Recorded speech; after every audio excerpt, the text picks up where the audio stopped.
Good evening, everyone. So today we are here for the talk by Professor Praveen C Ramamurthy. So just to give a brief about IITACB, as you all know that this is a platform is established to establish a networking between IIT alumni as well as the current IIT members to have a community established for various aspects, including the conducting a lot of programs and the lot of mutual interest and partnership. So this facility is now established in Boomsandra, Bangalore, and it has started in its full-fledged manner, and so a lot of activities are being also conducted physically at the center. So as a part of the webinar series, we are conducting today's seminar by Professor Praveen C Ramamurthy. So a brief introduction about the speaker is he has received his MSc in Polymer Science from University of Mysore and PhD from Clemson University, USA in 2004. He also worked as an R&D engineer in Thermo-Disc, Ohio, USA, and as research scientist in HOCO Scientific, Honolulu, Hawaii, USA. So he joined IISc in 2007, and he is currently a professor in the Department of Materials Engineering. So his current research is focused on organic electronics and sensors for detecting various elements, including these volatile organic compounds, heavy metal ions, nitrates, biosensors. And so in this process, he has published 270 peer-reviewed papers and 21 patents. So this is about the speaker, and the talk will be moderated by Professor Siddharth Panda. So Professor Siddharth Panda is a professor of chemical engineering in IIT Kanpur, and he's also a participating faculty in the material science program, and he's also heading a Nasha Center for Flexible Electronics at IIT Kanpur. So his research focuses on chemical sensors for various applications, including healthcare, and also accompanying transport reactions, transduction, materials, processing, and intelligence. So all are utilizing the flexible printable platforms. So prior to joining IIT Kanpur in 2006, Professor Panda was a staff and advisory engineer at the IBM Semiconductor R&D Center, New York, and he was there for 6 years. And he obtained his PhD degree from University of Houston in 1999 and MS from University of Cincinnati in 1995. He did his BTech from IIT Kharagpur in 1992 and everything in chemical engineering. So we, in this panel, along with the speaker and the moderator, we have also co-host Sushila Venkatraman. So for the audience, please post your questions in Q&A box, and so that will be taken by the Professor Panda towards the end of the talk. So over to Professor Praveen Ramamurthy. First of all, thank you, Professor Rabha, for inviting me for such a prestigious group. Thank you, IITACB, for patience to listen to my the work which is done in our lab here. Dr.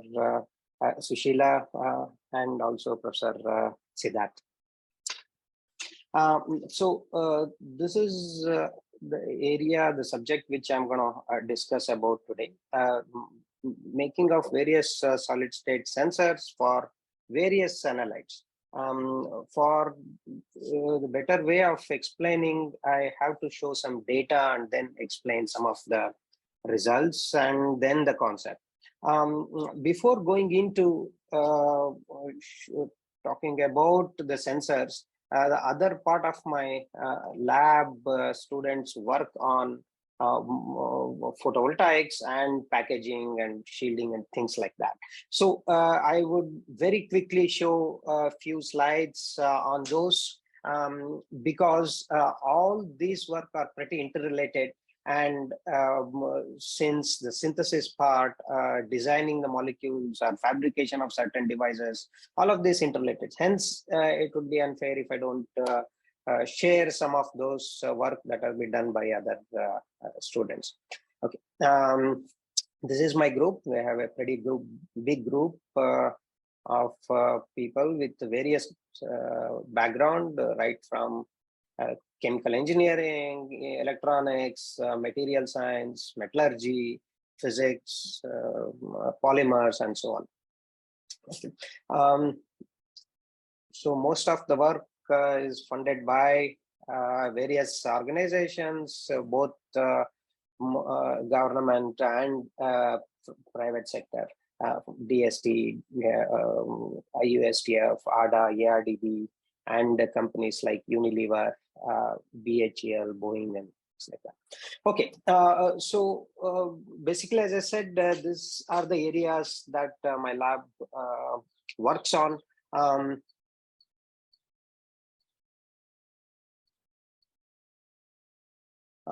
Starting from organic photovoltaics, where we do design molecules, synthesize molecules, and make devices out of it, that optimizing both performance and stability by molecular architecturing. That is one of the routes that we look at in addition to device architecture.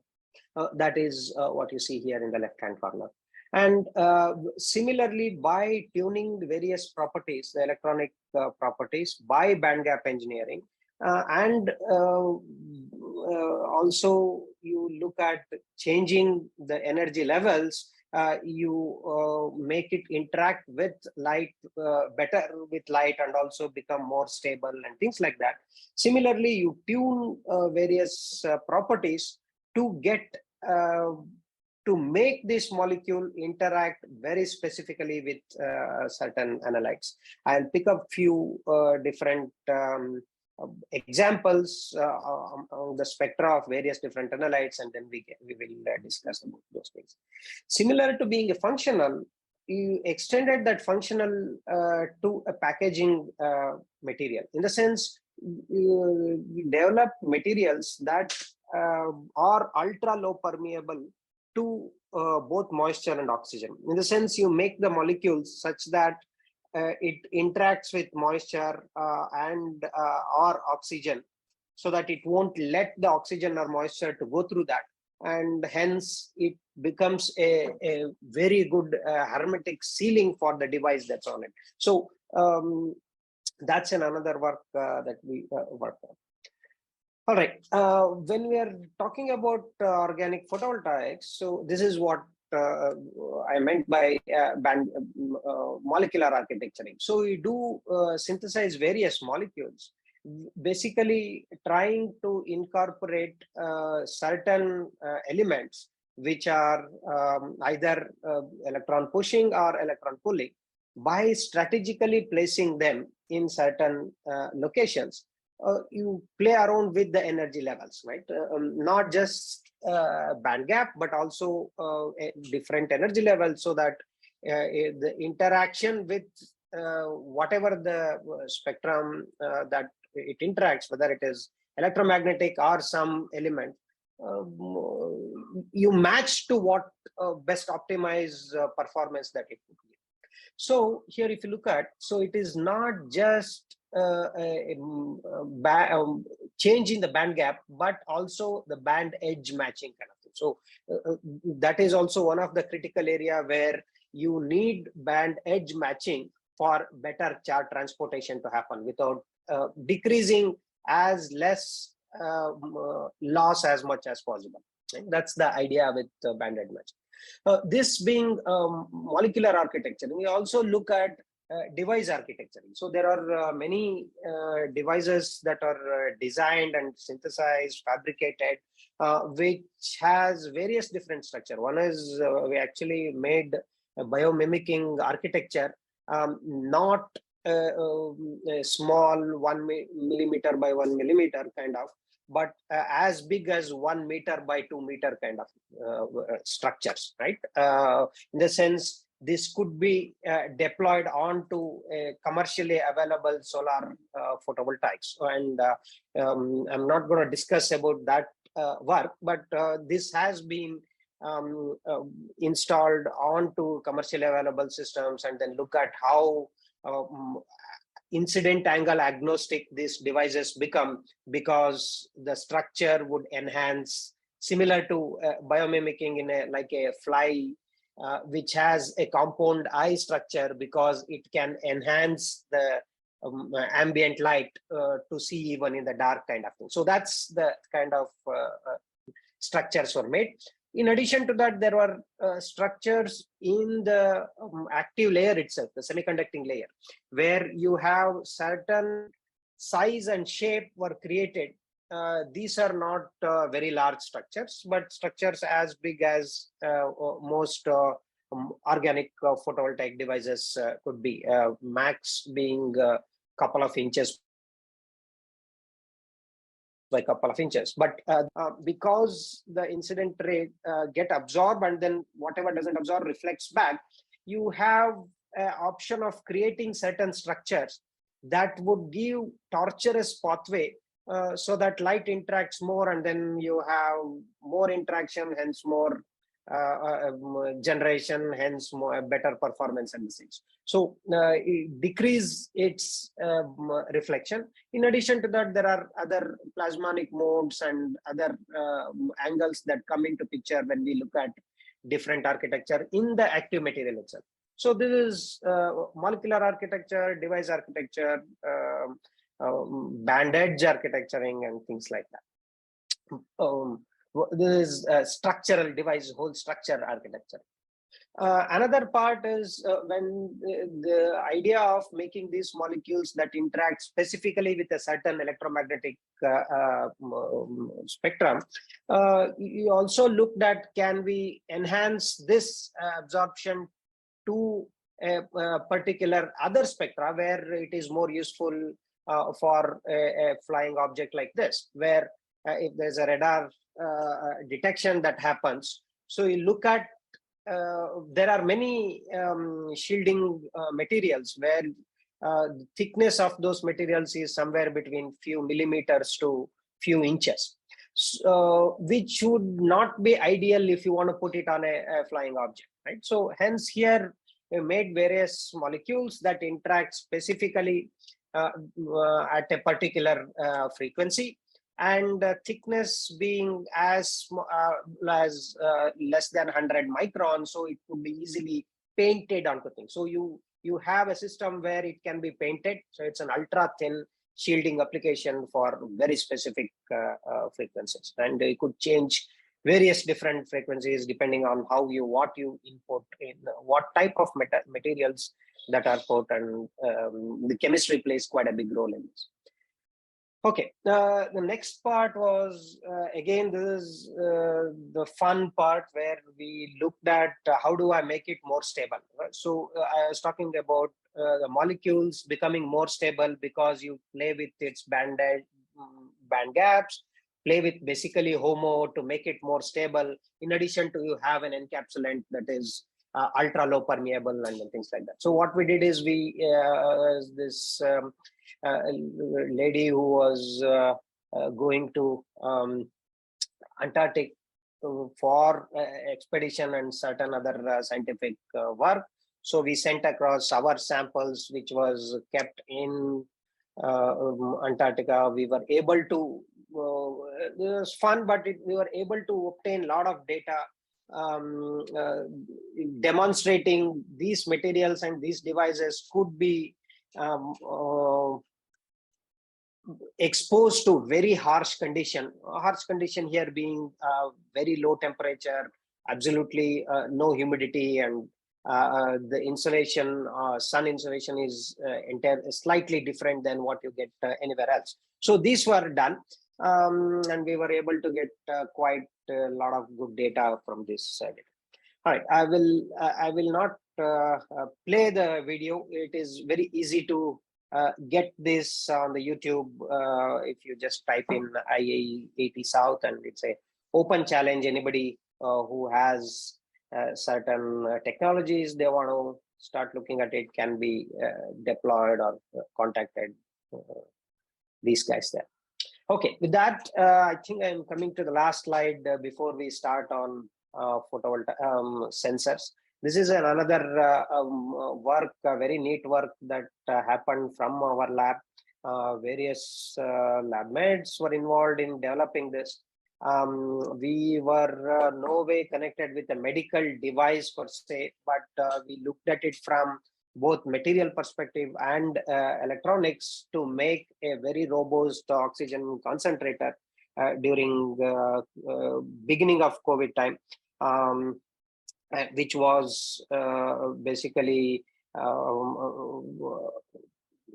clinical trials were happened, and then it was approved by various organizations, and then by end of 2020 we were sort of able to make a very robust system where it could produce 93 plus pure oxygen purity, which is running continuously 24/7. In the sense, it's become very stable. There were very neat technologies that were incorporated into that to make it very stable. So this actually we did technology transfer to 27 different companies. I think right now there are 5 companies which have already started manufacturing, and then they even make it better also. So that was our one of work which is not related to sensing or photovoltaic. Okay, now come to sensor part. As I said, the main the criteria behind making the sensors were you're able to make molecules that can behave or exhibit certain properties that are enhanced, in the sense that is carried out by the molecular architecturing of the sensing molecules. So you can bring out or throw in any element, any analyte, and say, can we detect this? All we have to do is design a molecule that interact very specifically with that, and then since some of these, all of these molecules are conjugated, you could extract the interaction by the way of a signal that is produced because of the electronic interaction that happens between these molecules and analyte. And that can be any analyte, which is what I'm going to share with you, the different types of analyte. So just to help appreciate this area, I will share a few different types of analyte. First, we'll pick up metal ions, various metal ions. We'll look at volatile organic compounds. We will look at nitrate, inorganic complex, and also biological organisms like bacteria, right? So all of these are 4 different things, and then how a polymer, a conjugated molecule could be designed to make it interact specifically. If you look at commercially successful worldwide over, one of the most known used sensor is CO2 sensor or fume sensor, right? Most buildings or most organizations, most laboratories will have this sensor, where if there is a smoke that is coming, basically have a metal oxide at a very high temperature, and because the things that comes out from the fume sits on the metal oxide, that changes resistance, and there is a cutoff resistance that is kept. Once that resistance is changed, it gives an alarm, right? That's what smoke alarms are. Even though worldwide successful, both commercially and by usage, it is still not very specific, right? It's not only picks up fume, right? CO2. It can also, if you dust around that, the dust particles sits on it, that can change resistance and it gives an alarm. You throw chalk powder on it, it changes resistance, and then it can detect, it indicates an alarm is given out saying that there is smoke. So hence, specificity is the pain point in all other sensors, any inorganic metal oxide sensors or most things. So hence, spectroscopic is a very good technique. But spectroscopic is very challenging. Of course, there are many people who are working on how to make it more miniaturized or more robust, things like that. There are a few commercially available ones, but still spectroscopic technique is challenging to handle because of where you calibrate, where you handle the signals and things like that. So hence, these being the pain points in the sensor world, we looked at making the molecule that becomes very specific. As I said, the molecules you design such that you change its energy levels. So the charges can move in a particular direction, or the energy levels which are the same, similar, can interact. With that in idea, you incorporate few more criteria. So when we design a molecule, you design such that the size, shape, energy levels, band edge matching kind of thing, and also charge distribution, the pattern of charge distribution on the analyte and also on the your sensing molecule. So these are few. There are many more criteria that are used to design a molecule that interacts specifically. That's the beauty about chemistry, where you can tailor the molecules to have this interaction. Okay, so these are some of the examples of sensors that been synthesized in our lab. There are few PhD students who are already graduated, so few are on the way, some more are starting now. Okay. So these are some of these analytes that we already demonstrated. So I'll pick up few of these and explain. So this is what I meant by molecular architecturing for changing energy levels. So some of these are not the exact molecules that I'm going to show you in examples, but similar to this are being made. Basically, why you make it is, as I said, you have certain elements that push and pull, so you change its electron energy level. So it changes not just a band gap from, example here is 1.2 to 2.65. That's huge change, right? In addition to this, you also here, if you look at here in the center, you also have both HOMO and LUMO that you can choose and make it what you want, right? In addition to, forget about the structure, size, shape, and other things. You can change this energy level such that. So you can have better pathways or better band edge matching and things like that. That's the idea about making this molecule. So that's the importance of making a molecular architecture that suits your needs by enhancing a particular properties. And we make devices. When we say making devices, it can be as simple as a resistive based device where you throw in some of these conjugated molecules between two electrodes, and that acts like a resistor, or very well-known structures like field effect transistors, 3 electrodes, and there are versions of FETs where you will give access for the active layer semiconductor to the analyte, rather than sandwiching between gate and source and the drain and things like that. So modification of those can be made, or very well known but complex CMOS based sensor, right? Where you incorporate the instead of existing semiconductor, you put these conjugated molecules, right? And capacitive, organic, electrochemical. So various different architectures are used. When I say devices, this is what I mean. This is the heart of the whole device sensor per se. Okay, there are in addition to this, there are n more architectures that suits a particular application. For example, if I need to measure an analyte in water or an analyte in air, I should have a different kinds of architecture. So you choose based on what is required for these kinds of application.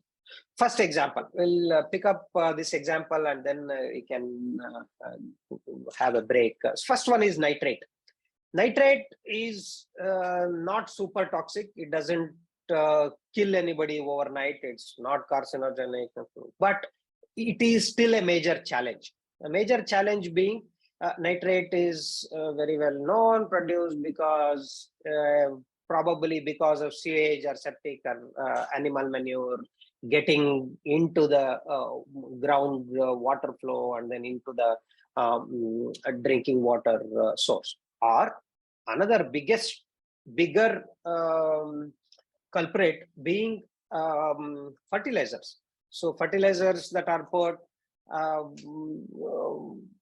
we use so much fertilizers that a lot of it are not used by the plant. I don't know how much is used by the plant too. So, and you keep on supplying more fertilizers to get more plants and things like that. So the excess being there, and the next rain comes, or when you pour water, it gets into the system to get back to your water source. Right? That's also a major challenge. So how do we detect nitrate?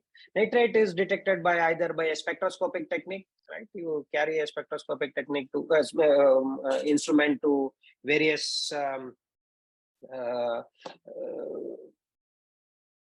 locations where you think nitrate is more, or there is a chemical test that is what is called as a grease test, where you put few chemicals, it reacts, and then after a certain time it changes color, and then you can take out a color code bar and then see match and say, oh, there is nitrate and this is how much it is. That's kind of thing. So very relative or very expensive, not reliable. If there are something is reliable, you need a lot of calibration, and also you need understanding of how to run this. Many challenges. So in that sense, the idea was, can we make a sensor that interact with nitrate and then see, and that interaction is manifested as a charge transport in the backbone, and then that is read as a signal telling us there is nitrate. So we do a lot of molecular modeling. There are a few students who are expert in this, where they use various molecules that interact. Not just interaction, also prove the mechanism of interaction. For example, here, this molecule, if it interacts with nitrate, theoretically it says around 397 you have a peak in your UV spectrum, and then that means it is HOMO to LUMO plus one interaction has happened, and so on and so forth. You're basically elucidating the mechanism of interaction. So you do that. So you make a simple device, as I said, resistive based sensor. You have two electrodes, and in between you put your material. Insert this in a solution, which water containing various different analytes, and you read the change in either resistance or whatever other signal you are measuring. So here, if you look at the first graph here, you have so many different other analytes, right? Fluoride, carbonate, fluoride, nitrite. But if you look at statistically, it interacts with nitrate, right? These numbers are very high number of samples that are used to measure. So it says it can interact with other analytes, but very specific to nitrate, right? And it's not just telling me there is nitrate in compared to anything else in the water. Or if you look at this graph, this is kind of two different things. One, if you look at different concentration of nitrate, it changes the response. And also, for example, I put it here, in 10 ppm, I change in certain response and then put it back in day water, it resets. So that means there's absolutely no covalent bond formation that's happening. There is a complex that is forming, and then that can be removed. So that means it is reset, right, reversible, and also you can measure different concentrations. Okay, I'll move on little quickly here. So this data actually is measured for one of the first PhD student and also continued by the current PhD student. So more than 5-6 years data, hundreds of devices. You could see the polymer sensor is good or even better than commercially available ion selective electron. So that means this is as good a product you can get for detecting nitrate. But you went ahead, whenever you make a product of a sensor product, you need to do a lot of reliability, repeatability, reproducibility, and calibration and things like that. Interference, you do a lot of statistical analysis, principal component analysis to show the pattern is positively different to nitrate compared to anything else. You have a range of concentration that it can measure. You can have various interference, but nothing will happen. So after you have a robust thing, you can measure. We made a small system, as you can see here. This was 5-6 years ago. Even slightly older than that, where used an Arduino to connect our sensor. The yellow color, what you see here, is the PCB board, and the black is the sensor. So what we did is, and most cell phones has so much computing capabilities that is not being used. So what we did is we measured the change in resistance, push the values to a cell phone, and cell phone, based on its calibration number, you calculate, and it can give us a specific concentration of the analyte that is there. So for example, I take this like this, dip it in water which contain this, that cell phone should tell me how much concentration of nitrate is there. So this is for nitrate. You can have any other sensing element that can be done. So as at the end of this talk, I will show you the progress that has been made with this device, handheld device, and where we are right now. There are more things that came into picture once we started. You have a device like this, right? A cell phone can be used also to have geographic location tagging and time and date. So on the same lines of the most popular Google Maps, where the users contribute to make it more robust. So the idea here is anybody who uses it can push the data to, it's an IoT based, it can push to a portal. So you can populate an area of and map how much nitrate is present or any other analyte is present where and how much, right? This can help also tell somebody whether you really need to use fertilizer there or how much you can use, and for various applications that can come in handy. So that was the idea that went with this kind of setup. I think with that, I'll take a break here as Mr. Siddharth. So let me know if there are any questions, and then we can restart. Thank you. Professor Ramamurthy, a very interesting presentation so far. And there are some questions which I'm going to read them out. The first question is about the adsorption mechanism between the polymers and the VOCs. If you could just address that.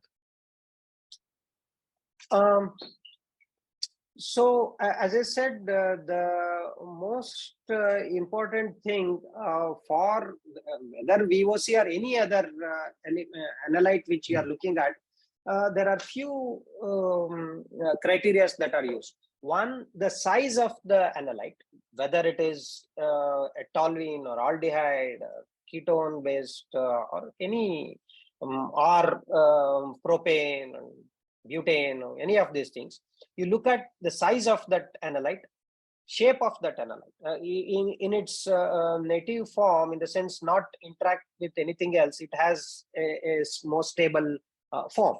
So with that, you design a molecule similar to a soap molecule, right? Soap, you basically have one end dissolving onto oil and other dissolves onto water. So you have a chelating agent, chelating group design such that your analyte can fit like a ball in a glove, right? That is physical. In addition to that, I have a molecule that we want to detect. It has its own charge distribution pattern. So when I have a glove and a ball that is sitting together, if there is an interfering charge distribution on this molecule, then even though it physically wants to go sit, it won't, because there is a charge that is trying to push it away. So the interaction will become, so enhance the interaction by matching the analyte charge distribution and your sensing element charge distribution, then the interaction can happen. And most of this interaction is, as I said, either a complex formation or just an hydrogen bonding. Hence, it can be very easily broken and very easily made. So, Professor Ramamurthy, if I may just add on to this, would the orientation of the structures make a difference to the sensing? Orientation of analyte structure.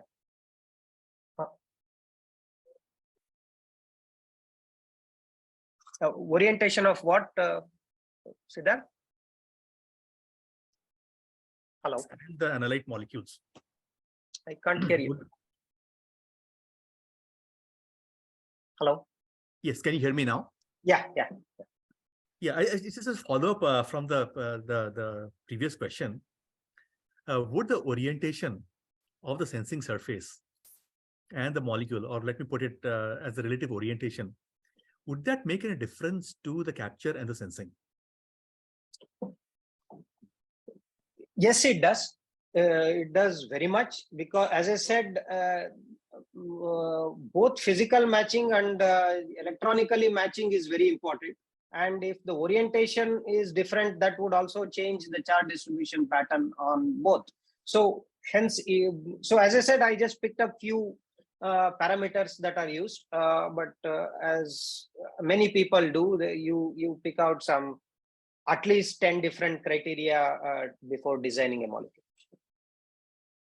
Okay, I'll come to the next question, and I believe that is related to the material which you presented on nitrate sensing. And the question is like NOx, primarily NO and NO2, they're pollutants from combustion. And can the technique which you have demonstrated be used for NOx sensing? I haven't explored. Again, probably it may not be appropriate. It might interact with NOx, but it may not be very appropriate. There might be certain interference that will happen, partially because, as I said, this molecule was specifically designed for nitrate in water, right? In nitrate ion kind of thing, right? So hence, it might or it might not work. I definitely haven't tested, but my understanding is the interference will be a challenge. We are working on making the molecules to interact specifically with nitrate, NOx. Just a follow-up question with regards to the nitrate sensing. Will the temperature of the water or the medium, will that affect the sensing mechanism or the? Oh, greatly. Temperature, pH. All these things. All these things will matter. What are the factors that could affect it? Yeah, all of this will matter. But the advantage of using electronics is, even though temperature, see, basically temperature, if I have a different temperature, higher or lower, because of coefficient of thermal expansion, my polymer would expand and decrease. That would change the porosity and then things like that. But what you can do is the interaction still happens.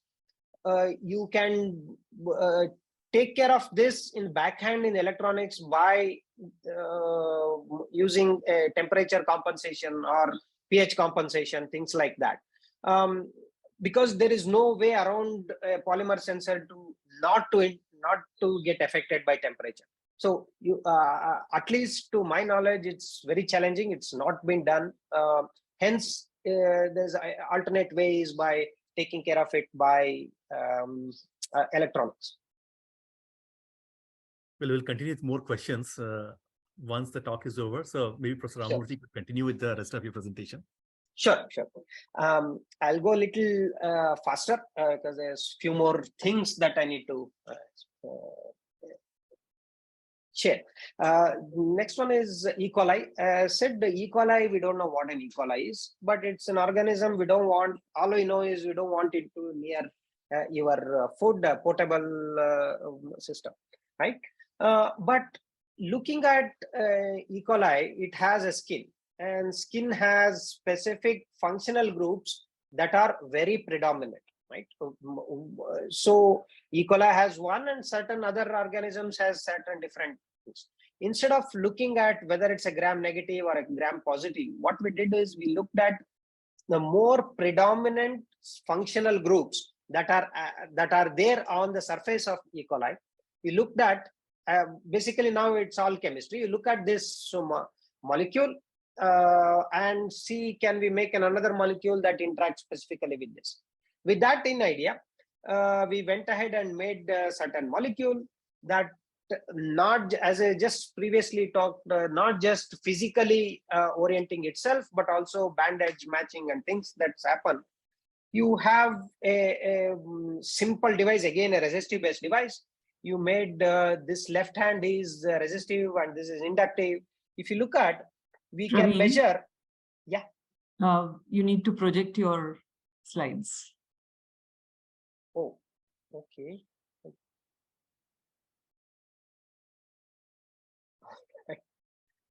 I missed out on this. Okay.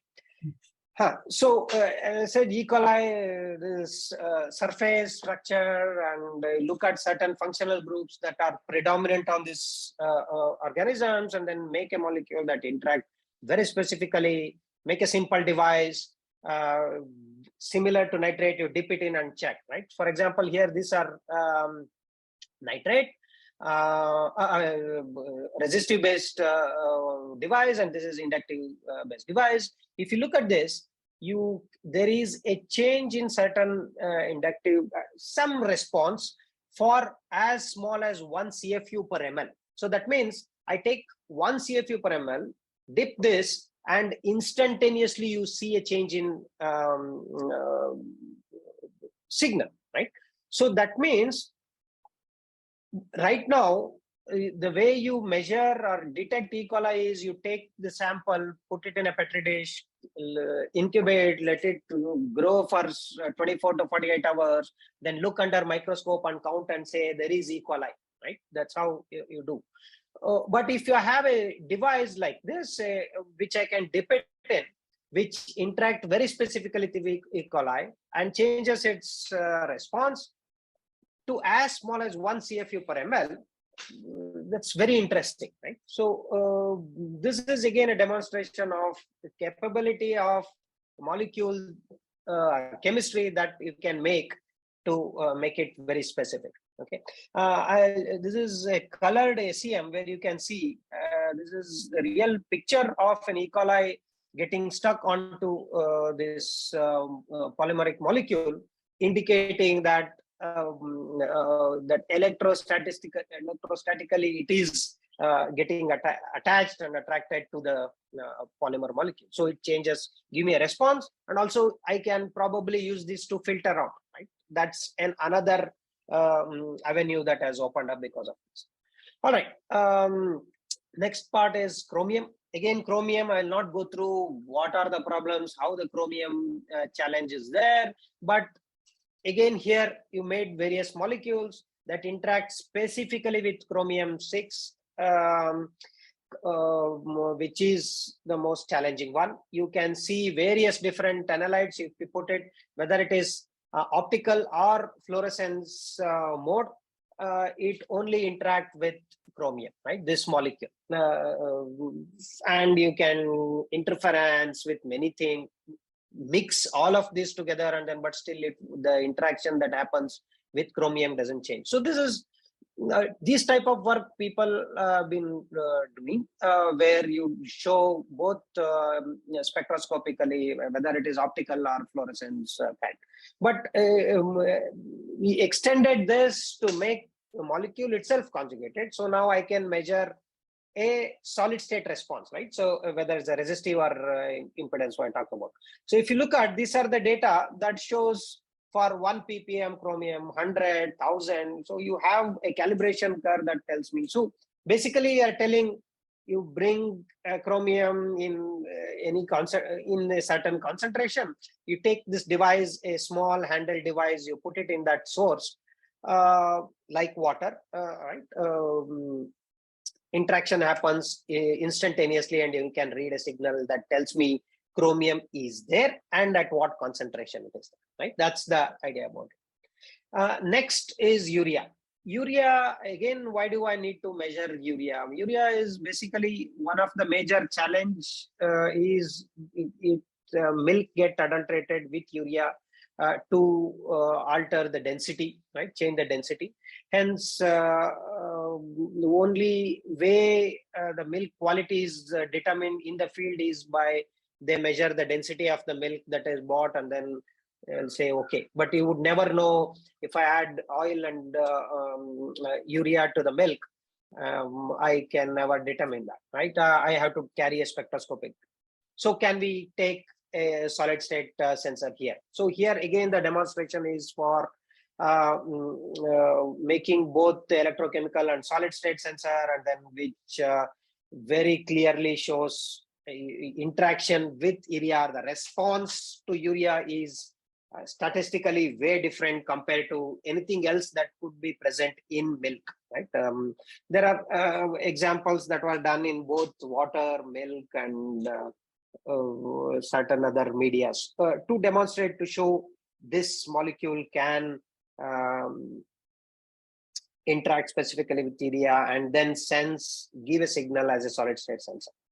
Okay, so in a nutshell, we can make molecules that interacts with any analyte, right? The most metallic types I have shown you examples, but for the better visual appeal, I have only showed here either optical or fluorescence, indicating whether, see, if I have copper, I can detect, nothing else will matter.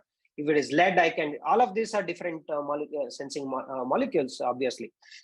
Lead I can detect, iron I can detect, chromium, fluoride, most of these things. So you bring out any element, any analyte, you can design a molecule that interact very specifically, right? And that to being a conjugated molecule can become a solid state. Similarly, you have for volatile organic compounds. Somebody asked me about what kinds of devices are examples for this. So here, the left-hand side, the CMOS base, this is one of my colleague here.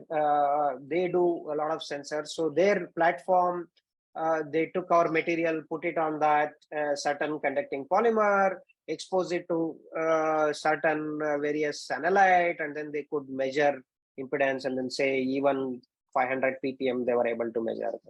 Just to demonstrate, even a complex system like a CMOS for normal device guys can be used to make a sensor, or simple resistive based sensor, which I talked about previously.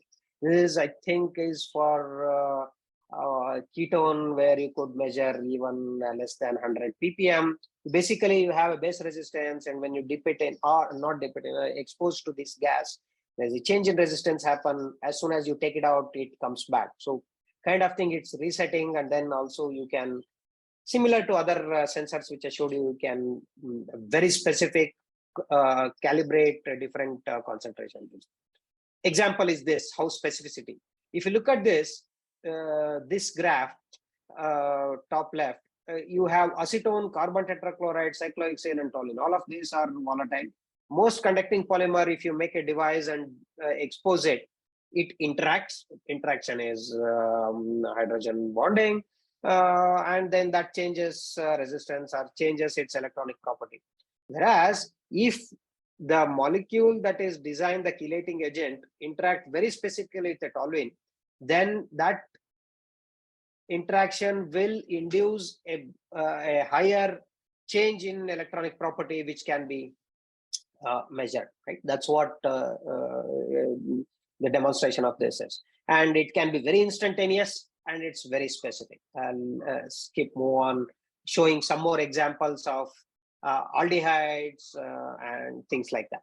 Okay, last but one part is when we are looking at these various well-known pollutants like metal ions, E. coli, or nitrates and things like that. Can we look at microplastics? Microplastics itself is a major challenge. I don't know. We are still understanding where it is, how it is, things like that. There are enough scary documents and then news about where all you find this microplastic. So we said, can we look at it's still chemistry, some molecule, can we detect that molecule? So what we did here again is we looked at the molecule. We designed a molecule that has similar charge distribution, and also here the bigger problem is the detecting analyte is not one single monomer, right? It is a chunk of monomer. It's a torn piece of a polystyrene bigger molecule. So for me, size and shape goes for a 6. So I need to only manage with charge distribution and its compatibility by stacking that can happen is what we need to work on. So we did look at it. This is a very preliminary data where at certain pH there is an interaction, similar energies. So there is certain interaction that happens. You create certain shapes to get this, and then this some data which shows the sensing molecules interact very specifically with this. And because this is a chunk of molecule, this interaction induces agglomeration. Once you agglomerate a microplastic, it becomes a chunk, and then it either you can separate it by centrifugation or by gravity or some more. But this interaction also gives me a change in electronic property. So I can both detect and separate microplastic using these molecules, right? That is the idea, similar to E. coli. So some data that generated to show how well this can be done, and then how stable it is, how specific to polystyrene and nothing else. And this is the spectral data which says if I add this molecule with polystyrene, that changes. This is the change that happens, right? So this is for polystyrene and this is for that molecule. There's a change that happens, indicating that I am also agglomerating this and then giving me a signal saying, look, there was polystyrene and then I have already separated also, right? That's the neat thing about this molecule. Similar to BPA, there is an effort to look at how do I detect bisphenol A. BPA is a well-known challenging molecule in the world of plastics. So again, you added another dimension of metal organic frameworks, MOFs and COFs, in addition to the conducting polymer that interacts specifically with BPA. And MOFs and COF can, because of it has certain sizes, can we entrap this in the system. So with that, again, you did both electrochemical and solid state, where we have shown at different concentration, you can measure presence of BPA. It doesn't interfere with any other molecule, and then it is very stable for a long period of time. Okay, I'll skip this. Last part of, okay, I'm almost done, is similar to all of this analytes, including this very novel microplastic detection and separation. Can we also do this in sort of going to biomedical, where can you measure certain important elements in blood, right? So we picked up a few things: sodium, potassium and zinc, right? Sodium is very important. You will measure, take it out, use inductive ICP-MS or some atomic absorption, some spectroscopic technique when you take a blood sample or urine sample, and then that you do it only if there is a challenge. But the idea here was, if there is a solid state sensor similar to blood glucose measurement everybody has at home, right? Or many people has at home, take a in situ or real time, you incorporate this in catheter or blood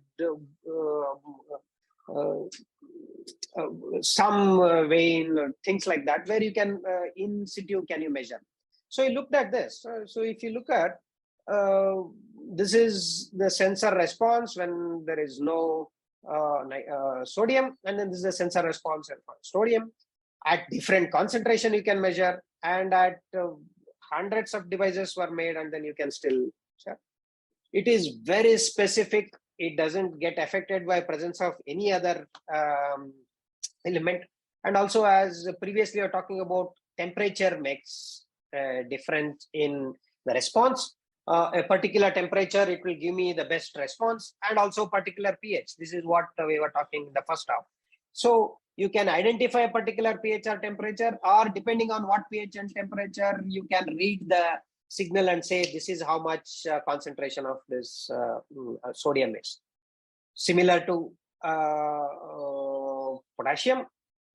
magnesium, you have both spectroscopic, optical, where you look at this is the response to magnesium and this is the response to everything else, indicating this molecule interact very specifically with magnesium, and then you can measure various different concentrations.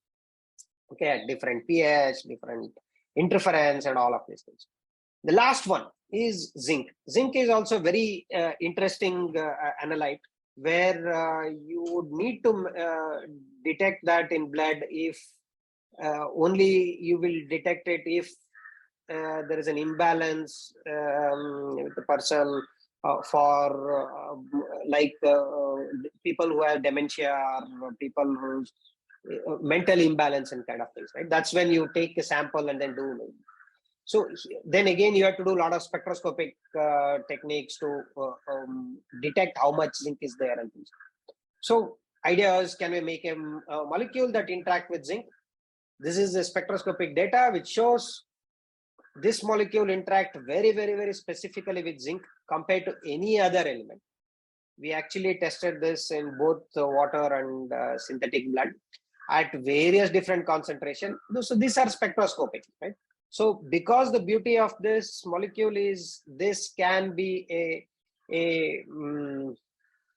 conjugated, I can do an FET structure. So I can have different concentration I can measure. So we actually made a device as small as a glucose testing, where you have an FET based structure, you measure as low as 1 ppb of zinc in blood, right? So that's a very interesting application that came out for these sensors.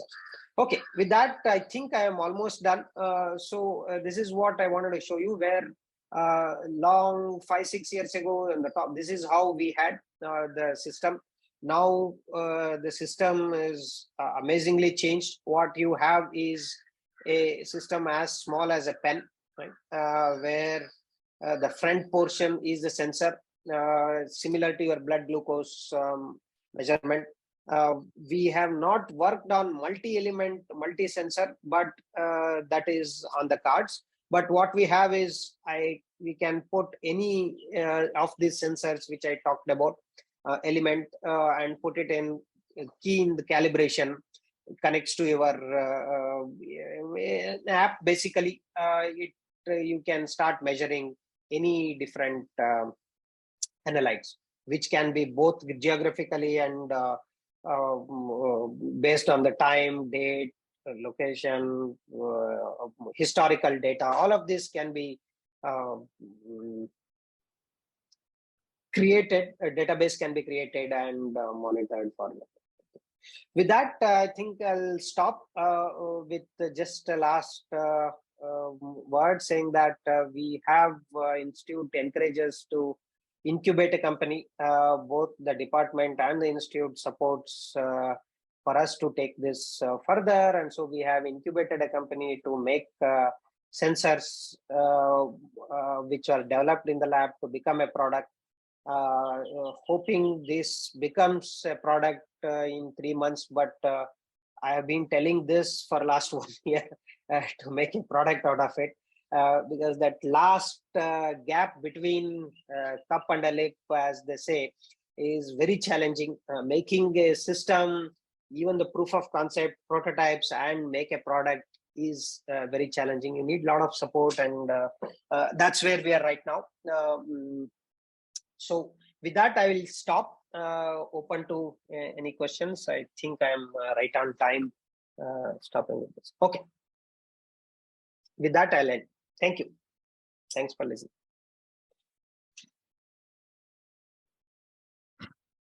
Thank you, Professor Ramamurthy.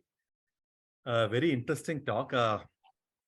So Professor Ramamurthy gave an overview of the different research activities going on in his lab, and then he focused on the work which is happening in the area of sensors. And he started with a very critical performance parameter, that is specificity. And it's very important to have a very specific detection. And his lab focuses on developing molecules which enable the specificity. And that's what has been the entire the theme of this talk. And he focused on two main things. One is the engineering at the molecular level, and then the engineering at the device level. And he gave several examples, started with the nitrate sensor, and then he talked about E. coli, chromium, urea, and several others.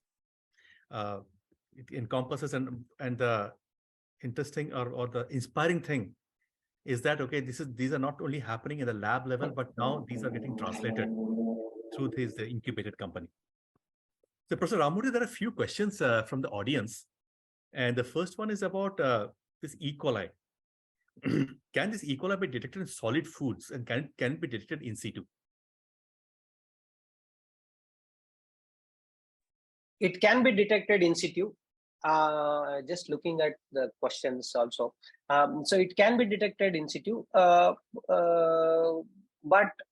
the mode of interaction is E. coli and the sensing element has to come in contact with each other.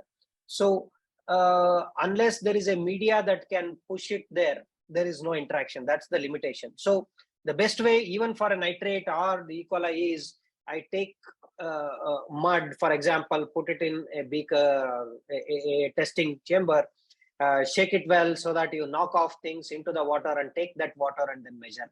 That's the best that can do. That is the limitation, that if I show it, that it doesn't measure, right? And there has to be a physical interaction that should happen. But in situ, real time, yes, that it can happen. Okay. There's one more question is about this microplastics. Can we translate this removal in real applications? Yes and no, because yes means the concept here, what shown by the lab is the interaction can happen, not just the signal that is generated, but you are agglomerating and then separating it. So in principle, it can be done, but we still haven't, this is a very preliminary data, initial data. So we still have a long way to make a gadget out of it so that we start removing the microplastic. So, but in principle, it can be done.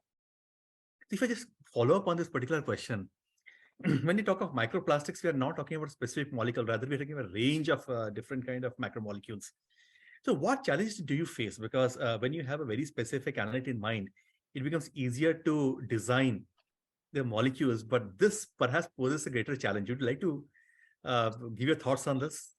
Sure. So that's where I just alluded about the multi-sensing element for other analytes. So similar to that, if we can design molecules for known microplastics, so for example, any olefins or styrene based and BPA kind of things, polyester. So it will definitely will not be able to take out everything. That would defeat the purpose of saying how specific it is. So if I can have many of this integrated in one system, that's why I said the engineering part is not done yet. But if we can integrate that, you will be able to remove majority of this. So because you know what you are putting in most of the time. Right? And there's one question which is more technical, and it talks about the partition coefficient of the polymer with the VOCs. And can that tell us about the interaction between them? It definitely does. So interaction, physical absorption. Yeah, so definitely it does. So you, as I said, during the design of the molecule, we not just for VOC, any other, you do a lot of interaction parameter extraction before you design. So which is the most important point. So it does. It does.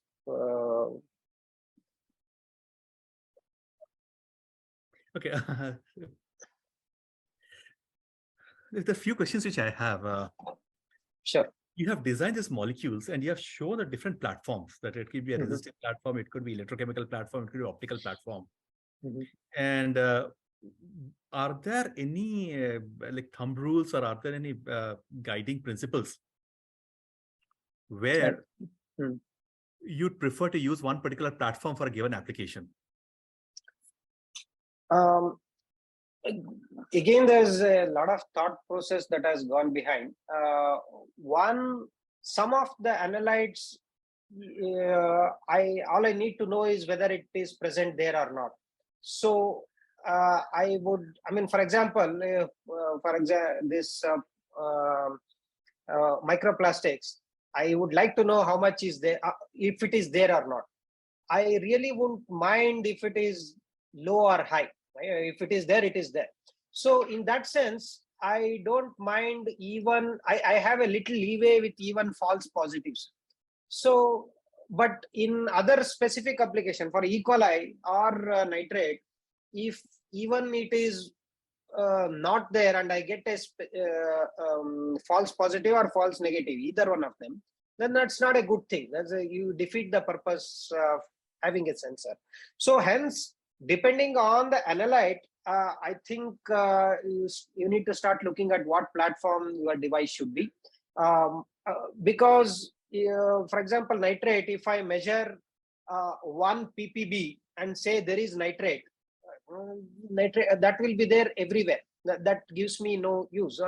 So WHO guideline says you need to have more than 14 ppm to have any effect. I mean, how good that number or bad that number is a different discussion. But can I measure above 14 ppm and not at 1 ppb? Then I would not use a FET-based structure device. I would rather use a resistive-based device where a macro scale is measured. But for a zinc in blood, I need in ppb. So I would go to either an electrochemical FET or a normal FET, or even modifications of FETs is what we are doing. So hence, depending on the analyte and the application, you would need to use different platforms. One platform will not work for all the analytes or all the systems. And also, could you talk about the relative costs? One was on the performance and one was on the range. Cost, you stumped me there. I don't know. But it's like this. The cost depends on not actually in the material itself, but how many of those devices are made and how easy it is to make, those kinds of things. So with that, if you say it's a chemistry that is used to make, not very complicated, and the fabrication of device is not trivial, and the electronics but once you make all of this, you have a platform, only you have to keep making different molecules. So with that in sense, the difference in the cost, which I can see compared to a spectroscopic, is definitely a couple of orders of magnitude. And Professor Ramamurthy, there's one question again about plastics, that they do not dissolve in normal solvents. So how could they be detected by sensors? Only the interaction. You're not dissolving it here.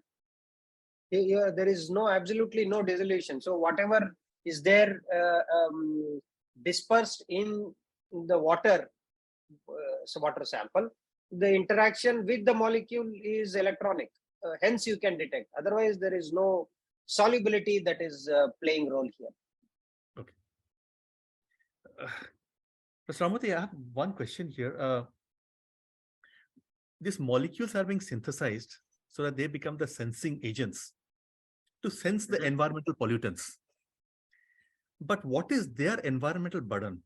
In the sense that, okay, you make the sensors, and what at some point of time, the sensors have to be, when they're no longer in use, they have to be disposed. Would these molecules create a burden to the environment? So most of these polymers are hydrocarbon, right? So there are no toxic element per se, unless somebody takes it and chew them up. So in that sense, it is not toxic. And this being polymer, it degrades. So that is not an issue. But of course, everything, there is a cost associated with that. Somewhere else you'll have to pay up. The pay up would be the electronics part. So hence the idea to decrease the electronics with the sensor and move all the computational capability as different target, that's being a cell phone. So cell phone, you're not contributing anything. Only the part where you extract the data, that electronics, still it is very small. So I haven't done any calculation on return on toxicity on this, but relatively speaking, if you want to detect right now using any other technique, it's orders different. One is because this is just one small electronic system, whereas you'll have to use a spectroscopic unit, you'll have a lot of electronics and things like that. So there's definitely a difference in its impact after use. Professor Ramamurthy, I am going back to following up on a question on this partition coefficient between the between the sensing surface and the analytes. So when the sensing happens, essentially is the interaction between the electronic clouds or electronic structures. Now, the environment in which the analyte is, that could also affect the electronic structure. Correct. And also that also could affect the partition coefficient. Correct. Because thermodynamics could be affected. So when we go to real samples, because these analytes will be in different environments, and their electronic structures could also be affected by the presence of different other analytes. Right. So then how would that affect the signals performance, right, which are acquired by the sensing surface? See, if you look at this data which I showed, these are the responses of this sensing element at different temperature or at different pH. You can see certain pH, the response is amazing. A certain temperature, it is high. So the response I get at this temperature or response I get at this temperature will not be same. So then I will be giving a wrong number from the calibration curve that is input. So hence you need to have a range of temperature and a range of other conditions, whatever it might be. You need to have calibration curves for that. And the testing instant the condition based on the temperature and pH, the system should pick out. The sensor will just measure the response, that's all. But the system should pick out that calibration curve and then fit into that. If you do that, so I should have for this temperature, for example, 18 degrees, I should have a calibration curve for all concentration. I should have for 55 degrees centigrade, I should have calibration. So for each point, if I have calibration, I'll be able to reliable data can be obtained from this. Of course, it is still challenging, as I said, because of the temperature, the interaction mechanism will change, but that change can still be within a range. I mean, if it here, if I do this at 0 degree or 100 degree, interaction is going to be entirely different. So hence, I will not be able to measure this in that range. So hence, use condition, use criteria is very important to mention. So if you take any sensor, you always say use between this temperature or this pH, and also limit. Sometime could be some interference also. So these are the conditions that need to be put whenever we talk about this sensor. So Professor Ramamurthy, towards the end of your presentation, you talked about a startup journey. Right. And now from the lab to the market, what are the challenges what you have faced so far? Or what are the opportunities which you have seen? Before we started this startup, I thought we made something and the market is ours. Go tomorrow, start selling off from outside IISc. But that didn't happen. As I said, making one device or one prototype, proof of concept, one prototype, you always have challenge when you make one more, that it behaves slightly differently. So in a lab environment, we can create all this, but industrial standard synthesis, process, and fabrication should be set up, which is challenging in an academic institution. So you need a dedicated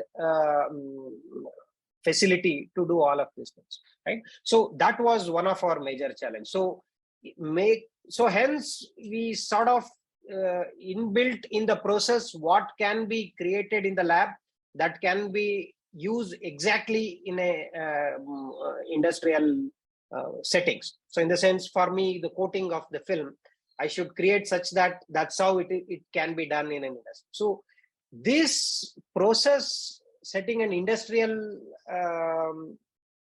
robust system was a major challenge, and it takes your life out making a product out of it. That was one. And our journey in making oxygen concentrator was, I mean, we figured out chemistry wise which molecule interact more with oxygen, nitrogen, and rather than anything, and what temperature, all of those science wise it was done. But combining different areas, understanding thermodynamics, understanding mechanics, understanding pressure, understanding chemistry, electronics, Bluetooth work. So all of this was even challenging. So hence, I always believe having an interdisciplinary work is very important. So you need to have, one cannot be expert in everything. So you need to have a team that can contribute and then bring out. Even after all of this, I think you make a wonderful product, people will need, and you would still need somebody to sell it. So, so that's cannot be looked down upon. So hence, all of this gave us a different perspective of making a product. So if I look at anything which is out there, a lot more appreciation that, oh, lot more has gone behind making a product. It's not just connecting two things. Or so that appreciation is what we have got. It is challenging. It was challenging, and I'm sure it will be still challenging as we go on. But fortunately, I can say there are lot of good kids in the lab. There are a lot of good people who are working with startup, and hence journey is enjoyable. Learning. Hopefully, we'll have a product out of this. So finally, Professor Ramamurthy, when it comes to technologies, and in this particular case, sensor technologies, the regulations and the policies in a given sector, they also play a role in the uptake of these products. So would you enlighten us this, like what if you have experienced, based on your experiences? Very much. There are instances where we, as a startup, we were part of certain initiatives where we are asked to make. We presented our sensor, and then, but we are asked to make some other sensors which combine with this, and then hence it become a product, which we are not able to do because the other sensor that was requested by the initiative was not our strong point. So finally, at that, we couldn't sell our technology or product at that time, indicating the people who make this decision also need to understand what all the limitations, what all the SWOT analysis need to be done. So hence these regulations and the standards that come up, more people need to be involved who are in science and technology, in addition to somebody else who is sitting somewhere and start making this. And so I do agree with you. It's glove in hand kind of thing. All of this needs to be together to make a successful product. Otherwise, unless there is a mandate, unless there is a standard, it's very difficult to. It's not like a chocolate where you can just put it there and then people can buy.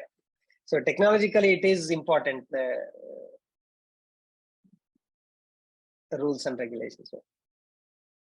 Yeah, they're saying, you know what, it requires a village to raise a child. Similarly, to get a technology out, it requires that entire village, that entire spectrum of people across different sectors. Right. So, Professor Ramamurthy, thank you so much for a wonderful presentation which covers that entire span, starting from the lab work to the incubation part of it, and we talked about policies and all. And with this, I'd like to hand over to Dr. Sushila Venkataraman. Thank you so much, Siddharth and Praveen, for today's session. I thought it was absolutely fascinating to learn today about how molecule-based sensors, what goes behind creating such sensors. So just taking off from what you said, Siddharth, about needing an entire village to bring a product, I think that's the reason IITACB was set up. And the idea is that we create those collaborations, enable them so that we are able to translate a lot of the fantastic work that is happening within the IIT, IISc, etc. ecosystem and bring that into industry so that we actually see the realization of a lot of this work in our daily lives. And today we saw exactly that, right? We saw how the work that you're doing in sensors, every one of the examples was something that is really close to our daily life, something that touches us, whether it's milk adulteration or it's water pollution or air pollution or the dreaded E. coli or whatever, or ion imbalances in the blood. All of those are things that apply to us on a daily basis. And I think it was a very, very fascinating discussion today. So I just want to call out a few points to summarize. So what we saw today was polymer-based sensors. So starting with designing a molecule that interacts with a specific ion or a specific molecule, a specific organism. But to be able to do that, we have to take into account many, many factors.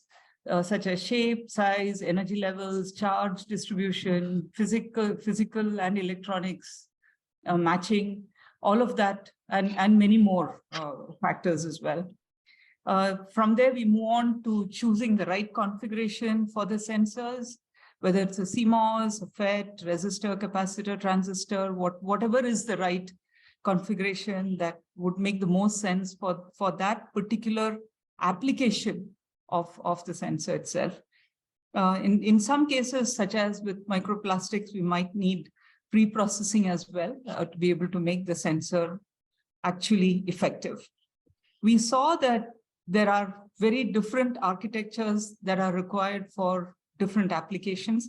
So it's not like you can pick up something and say, okay, this will work for everything. So as of now, there is the need for specific architecture that is designed for a specific application.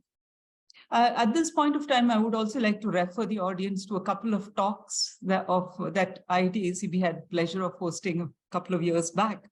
They are in our IITACB YouTube channel. Professor Ashok Mishra spoke about polymers and what's happening in the fascinating world of polymers. And Professor Siddharth Panda talked about flexible electronics. I think both of them are lectures that are relevant to the talk that we heard today. Professor Ramamurthy, in his talk, then went on to give us many, many examples to show how all this works. Nitrate in water, and again, thanks to the fact that a lot of the sustained research over years, there is a lot of data which has shown how effective such sensors are. So it's no longer just something that is happening in a lab. It is something that is very real and ready to be taken out into our daily lives. The much dreaded E. coli, currently the way we would look at it, we would detect it would be to do a culture in 48 hours time or 72 hours time. Someone's going to visually look at it and say, this is how many of these organisms exist. But with a polymer-based solution, it's going to be instantaneous. Secondly, very sensitive, as low as 1 CFU per ml. So with that high level of sensitivity, the accuracy of the results are going to be also much higher.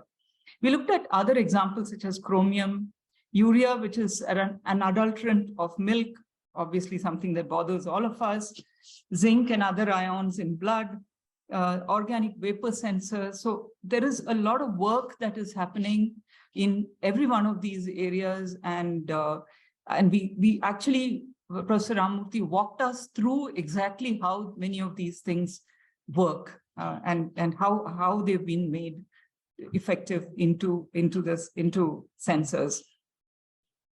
One was something that he said, I found very interesting. He said it's possible to design a molecule for any ion detection. So, it is something that makes you, the process is what we learned today. And in summary, molecular sensors help us with instantaneous measurement and a few, as against the traditional methods of detection and measurement. The difference with the electronic mechanism of these sensors is that you can store the data, you can map the data, you can work on it, you can take further action on it because the data is available to you, can be stored in one place. Even if it is distributed, it can still be accessed in one place. And the sensitivity of as against the traditional methods is way, way higher. And from the examples, what we saw were a few things. One, the interdisciplinary nature of work such as this. And that theme we have seen recurring time and again through a lot of the talks that we've had, as well as during the industry IIT conclave that we had now many years back. We looked at what goes into moving research into commercial applications. It's not a simple process. However, we did see, as with the oxygen concentrator example, what we saw was it is possible to do that in rapidly if there is good collaboration between industry and academia. And through the process of commercial operationalization, it was possible to improve the quality of the research outcomes as well. Again, I want to just say that the importance of industry academia collaboration is something that came up a lot as a result of today's discussion. That is the reason we as IITACB exist. Would like to invite all IIT alumni from whichever IIT you are, please become our members. And of course, industry to work with us, and the IITs who are also part of the system are anyway here. The Intriya Sensotech, Professor Ramamurthy, we want to wish you the very best with it. And we hope you're able to take it up. If there's anything that we can do to help, we're happy to do so. With that, many, many thanks to our audience for your wonderful questions and the interactivity that is always enriching the discussions that we have. I would like to invite you to look out for the next very interesting talk that will come up very soon. Professor Panda, thank you very much. It's really a pleasure having you with us again on this platform. And Professor Ramamurthy, once again, thank you so much for taking time to be with us here. With this, goodbye. Thank you. Bye.